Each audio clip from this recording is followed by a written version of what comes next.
The GCIL Cyber Incident Leader, often shortened to GCIL, is built for professionals who need to guide cyber incidents when the situation is unclear, the pressure is real, and the organization needs calm coordination.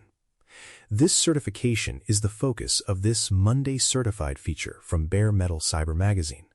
And it matters because incident response is not only about tools, alerts, malware, and forensic details. At some point, someone has to organize the response, understand the severity, keep the right people informed, track what is happening, support the technical team, document decisions, and help the organization move from confusion back toward control. If this certification is on your study list, a free and complete audio course is available in the Bare Metal Cyber Academy at baremetalcyber.com, complete with a study guide and a second ebook featuring 1,000 flashcard questions. This credential focuses on that leadership layer. It is not designed to prove that you are the deepest technical specialist in the room. Instead, it helps validate that you understand how cyber incidents unfold across people, process, communication, risk, business operations, and recovery. That makes it especially relevant for security analysts, incident response coordinators, security operations leads, managers, privacy partners, compliance professionals, and other people who may be pulled into cyber incidents because the event has business impact, legal impact, operational impact, or customer impact. GCIL is issued by GIAC, which is one of the most recognized certification bodies in cybersecurity. GIAC credentials are often valued because they are focused on practical security roles rather than broad, generic knowledge alone. This particular credential sits in the incident management and incident leadership space. It is usually a better fit for someone who already understands basic cybersecurity concepts and now wants to learn how incidents are managed, communicated, tracked, and improved over time. For early career professionals, the key question is whether the timing makes sense. If you are still learning networking, operating systems, identity, endpoints, cloud basics, and security fundamentals, this may not be the first credential you need. But if you already have some exposure to security operations, risk, compliance, privacy, incident response, or technology management, it can be a strong next step. It helps you think beyond individual alerts and toward the larger question of how an organization actually responds when something serious happens. The authority behind the credential comes from GIAC's practitioner focus. Cyber incident leadership is not only a policy topic, and it is not only a technical response topic. It is the messy middle where business urgency, technical uncertainty, legal concerns, privacy obligations, communications discipline, executive pressure, team fatigue, and recovery planning all meet at the same time. A certification in this area has to test whether you can think clearly inside that complexity. The exam focuses on the incident management lifecycle. That includes preparation, assessment, classification, communication, tracking, reporting, remediation, closure, and process improvement. It also includes common incident categories such as cloud attacks, credential attacks, email attacks, ransomware, supply chain attacks, and vulnerability-driven incidents. The point is not just to recognize the attack type. The point is to understand how the response should be organized around the situation. That is an important distinction. Memorizing the classic stages of incident response is useful, but it is not enough by itself. The exam rewards applied judgment. You need to understand what should be prioritized, who needs to be involved, what information should be documented, what should be communicated, how the incident should be tracked, and how the organization should move from reaction to disciplined response. A strong candidate can reason through what the incident leader should do when information is incomplete and decisions still need to be made. One common misconception is that incident leadership means being the best technical responder on the team. In reality, the incident leader may not be the person reversing malware, pulling logs, or rebuilding systems. The leader needs enough technical understanding to follow what the responders are saying, ask useful questions, and avoid bad decisions. But the larger job is keeping the response functional.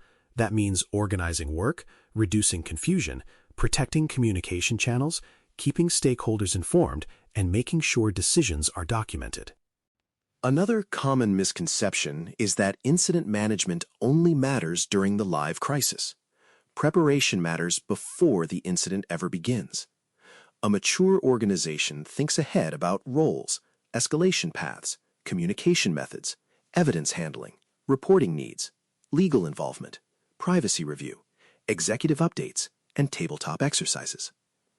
After the incident, the work continues through closure, lessons learned, process improvement, control updates, training changes, and resilience planning.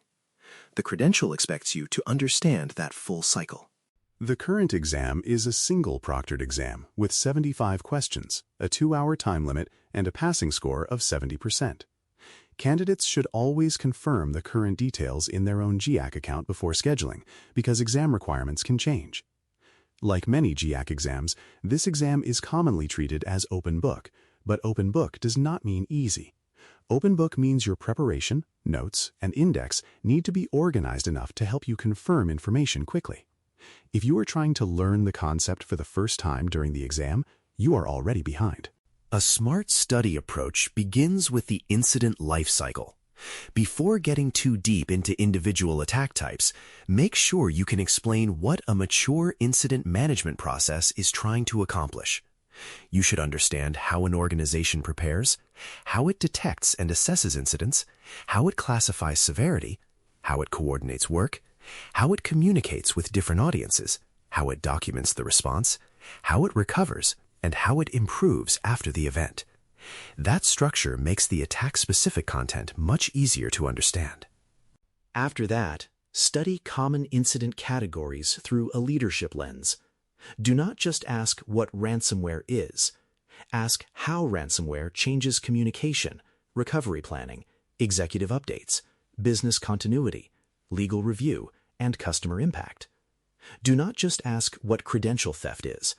Ask how the team validates scope, protects accounts, reviews access, communicates risk, and prevents recurrence. Do not just ask what a supply chain attack is.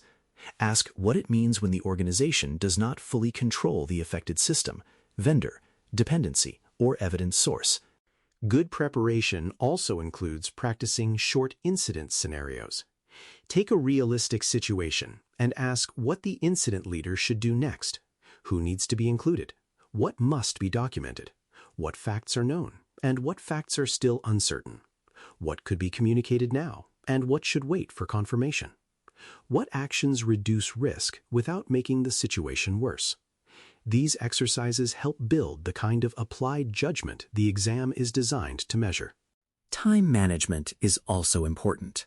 2 hours can move quickly when questions require careful reading. Your notes should help you find a concept quickly, not send you on a long search. Build your study materials around response phases, team roles, communications issues, reporting needs, attack types, remediation concerns, closure activities, and lessons learned.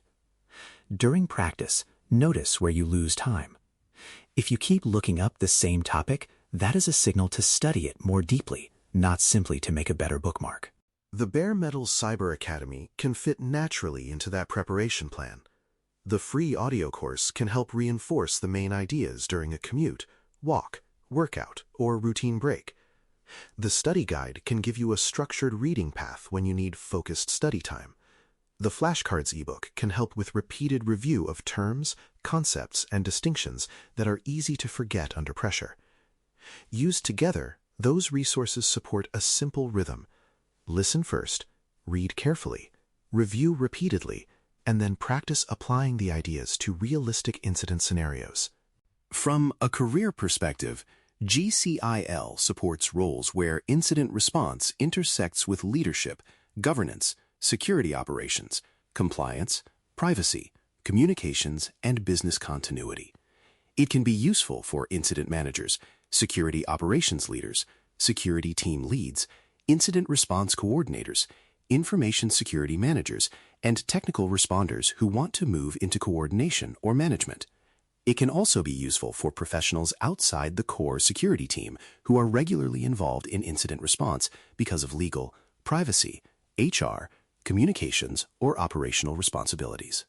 Hiring managers may view this credential as a signal that you understand incident response as an organizational function, not just a technical activity. That matters because many organizations already have tools, alerts, and technical specialists, but still struggle when a real incident requires coordinated decision-making.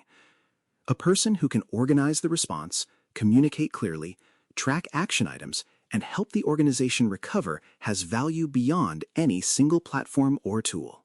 In a broader certification path, this credential usually makes sense after foundational security knowledge and some operational exposure. A learner might begin with a broad security foundation, then move towards security operations, incident handling, cloud security, governance, privacy, or management, depending on the role they want.